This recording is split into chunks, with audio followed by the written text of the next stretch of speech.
Ás 9:30 da mañá e en pleno horario escolar, un particular alertaba aos servizos de emerxencias dunha focha na estrada da Rúa Meixeiras, próximo ao Instituto Armando Cotarelo Valledor. Os primeiros en chegar á zona foron os servizos de protección civil que, ao comprobar o tamaño da fochanca, cortaron o tráfico e avisaron á policía local. Sí, deunos un aviso un particular ás 9:30 da mañá por un socavón na Rúa Meixeiras. Achegámonos ata ali e comprobamos que había un socavón bastante profundo, entón demos aviso á policía local, que foi a encargada de cortar a rúa, e o servizo de obras, que foi a encargada de evaluar os danos. Comprobaron que había unha rotura dunha tubería de pluviais e outra de alcantarillado, que foi o que provocou que faltase a terra nese punto. O buraco ten un diámetro de medio metro de largo por 20 centímetros de ancho cunha profundidade dun metro.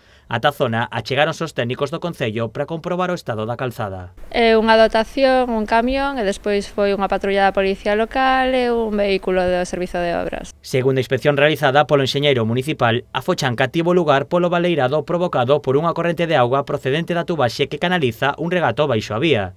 A rapidez de protección civil evitou que a focha causase problemas. Non houve ningún problema porque en canto deron o aviso xa se cortou a rúa.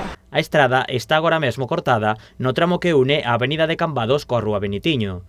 Está previsto que os operarios de obras comecen o luns a traballar na reparación da canalización e no posterior recheo e pavimentación da vía.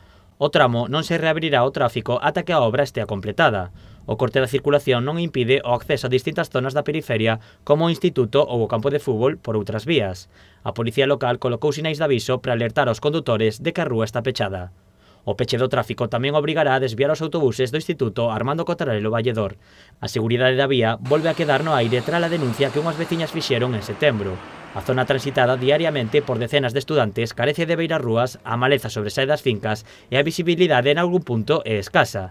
E estes non son os únicos perigos que depara esta vía.